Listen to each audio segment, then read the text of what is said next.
Good afternoon. I'm Michael Sanders, and this broadcast is coming to you from the auditorium at Canterbury Woods in Pacific Grove, California.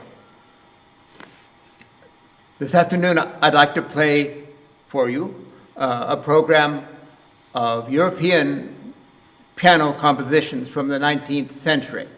Some of them are fairly well-known pieces by well-known composers. Some of them are little-known pieces by well-known composers, and some of them are little-known pieces by little-known composers. But what they all have in common is that in one way or another, they are meant to amuse you. That's why I've given this program the name Humoresque. There are actually three terms in music that are often used to suggest this kind of music. One is humoresque itself. That means, obviously, some kind of humorous piece. Another is scherzo. Scherzo is the Italian word for joke. And so there are a large number of compositions called scherzos, some of them not really intending to be very funny. And then another name is capriccio, which is like our English caprice or whim or fancy. So I'll play a couple of each of those kinds of pieces. I think people's taste in humor is like their taste in music.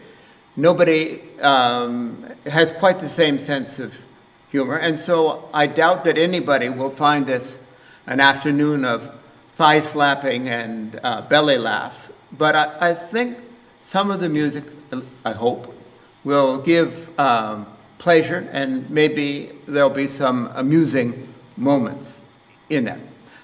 I'd like to begin with a humoresque, and this is written by Selim Palmgren. He's a Finnish composer.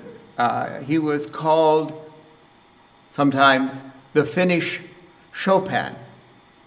He wrote symphonies and operas, but his real gift seemed to be for small pieces, for miniatures. He wrote a lot of piano music, 374 pieces, I'm told. And he traveled a good deal as a conductor and a performer. He taught for a couple of years in the United States at the Curtis Institute, at Eastman Institute, died in Helsinki at the age of 73. So here is his humoresque in B-flat, the humoresque of Selim Palmgren.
Thank you.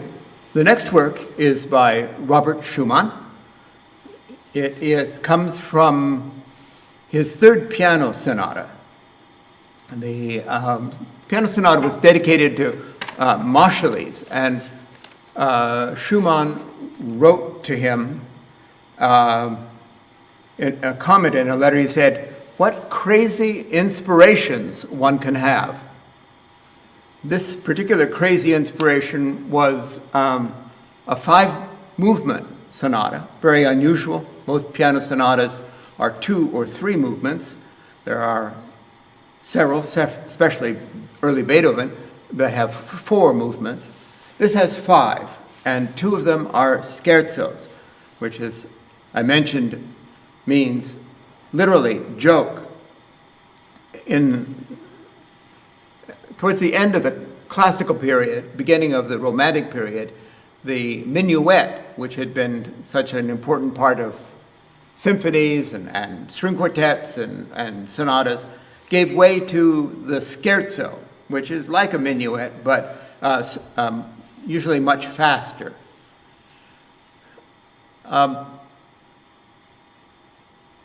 Schumann, as I say, puts 2 scherzos in this sonata. But by the time it came to be published, there were only 3 movements. Both of the scherzos were gone. About a decade and a half later, Schumann extensively revised the sonata, dropped the title that the publisher had originally given it, unusual title, which was Concerto Without Orchestra. Dropped the title, called it his third piano sonata, and published it with one of the trios restored. However, not the trio that I'm going to play for you. So this trio that I will play for you is more or less kind of orphan. Doesn't turn up very often on programs, but it's quite interesting. It's typical Schumann, restless and constantly changing in its tempo, constantly changing in its keys, with a really beautiful middle section, whimsical, if not quite a joke. So here's the scherzo in F minor from Opus 14 of Schumann.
Thank you.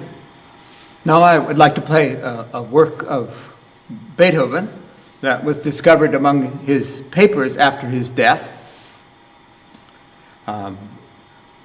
It has quite a lot of title, actually. The shortest version of the title is simply Rondo a Capriccio. And capriccio means a caprice, a whim. Rondo is a name of a form where one section is repeated at least 3 or 4 times, and in between it are contrasting musical materials, something like a club sandwich or perhaps a layer cake. This work was given a title by Beethoven in Italian, which translated means something like rondo in the Hungarian or perhaps in the gypsy style, like a caprice.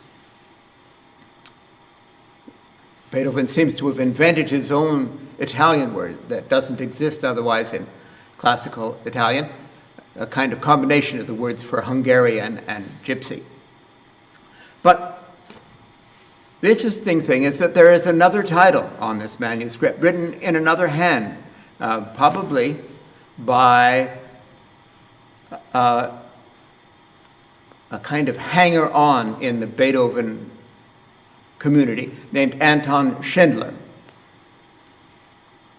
He has a dreadful reputation, as he wrote a biography, but he is known to have tampered with the conversation books, written himself into places where he did not participate.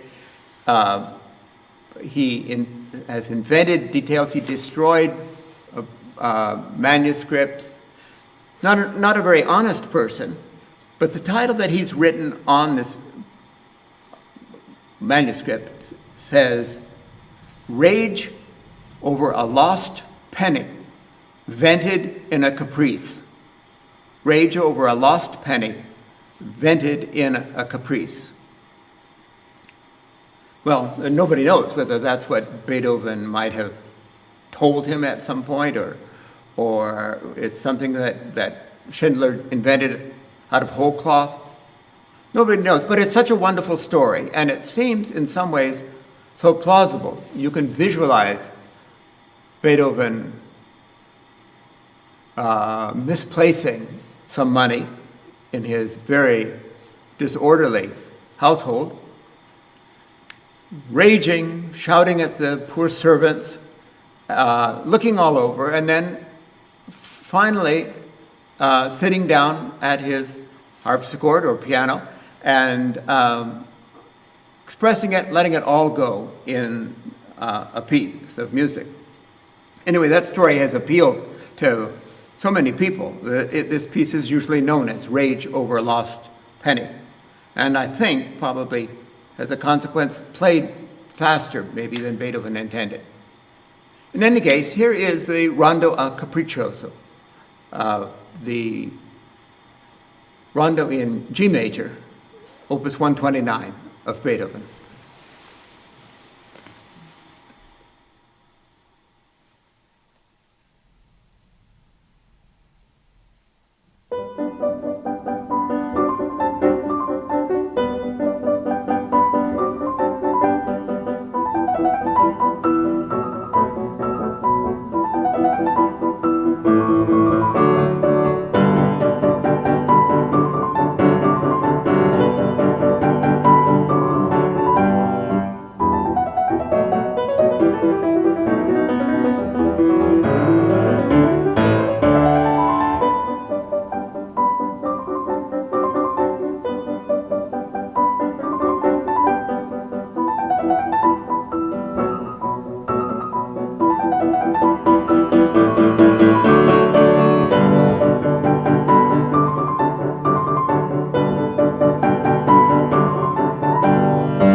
Thank you.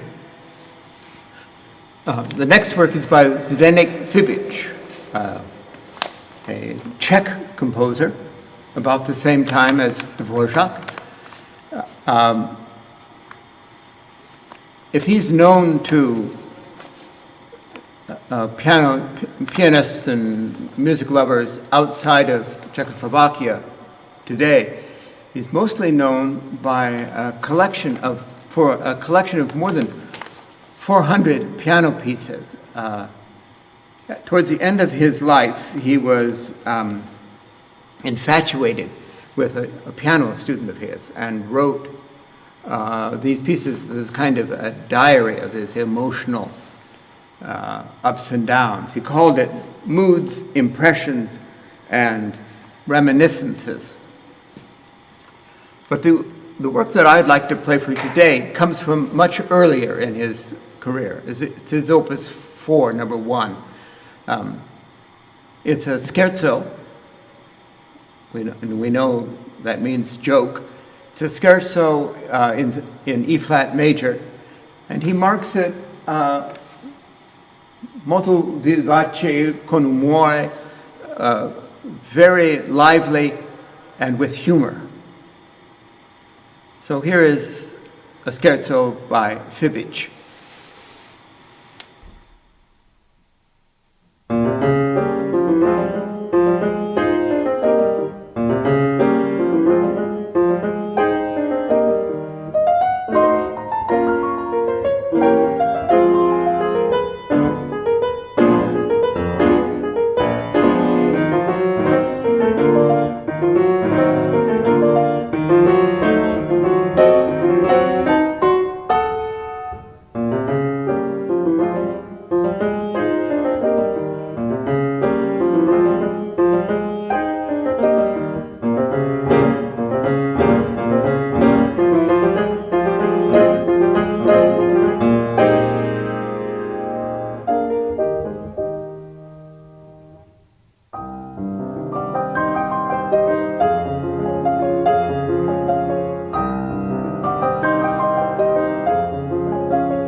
Thank you.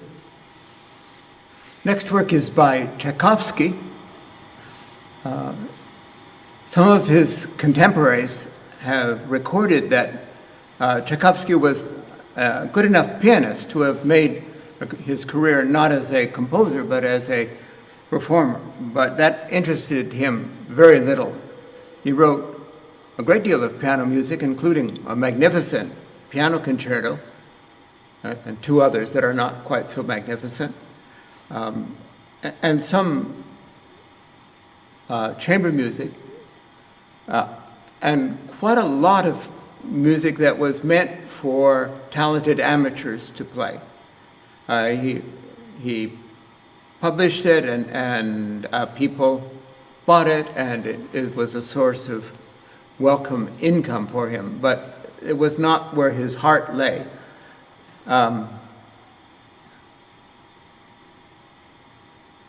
But there are, among those pieces that he wrote, some gems, I think, and I hope you will agree that this next piece is one of them. It's a capriccio in G-flat major, and it sounds as if it might be an extract from one of his ballets, I think. It's not, but it could be. Here is the capriccio in G-flat of Tchaikovsky.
Thank you.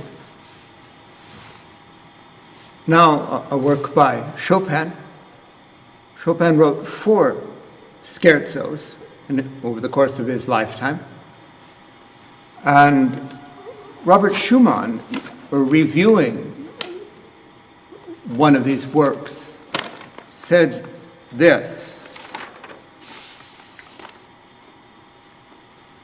"How is gravity to clothe itself if jest goes about in dark veils? How is gravity to clothe itself if jest goes about in dark veils?" This is a very dramatic work, and not much like a joke. One of Chopin's piano students wrote about studying this work with Chopin. It begins with 4 bars, like a murmuring or almost a muttering, and then there's this explosion of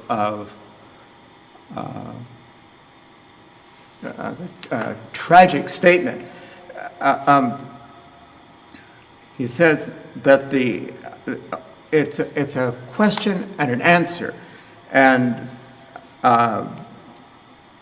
for Chopin, he said, it was never questioning enough, never soft enough, never vaulted or buried enough. I don't want to give the wrong impression. This piece is not simply tragic. It has moments of great tenderness, and it has quite a triumphant finale. But it is not, I think, a joke, whatever it is. It is certainly one of Chopin's noblest, most varied compositions. Here is the scherzo in B-flat minor, or D-flat major. It goes back and forth between those keys. B-flat minor, number 2, Opus 31 of Chopin.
Thank you.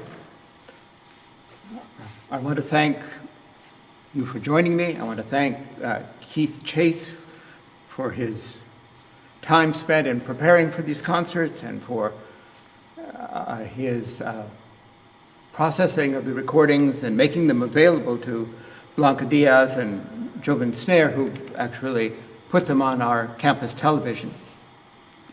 There should be a YouTube link in your immediate future. Finally, I'd like to play one more humoresque. When Anton Dvorak came to New York to found the new musical school, during the 3 years he was here, his major undertaking was what became the New World Symphony. But he kept a notebook of ideas for that symphony and other pieces. And when he returned to Europe, one of his publications was a collection of 8 short pieces, which he called 8 humoresques. They're all well-written pieces, interesting melodies, very craftsmanlike. But one of the humoresques was something special. It took a kind of leap to immortality, one of the most beloved pieces that Dvorak, or perhaps anybody else, ever wrote. This is the humoresque number 7 from a set of 8 by Antonin Dvorak.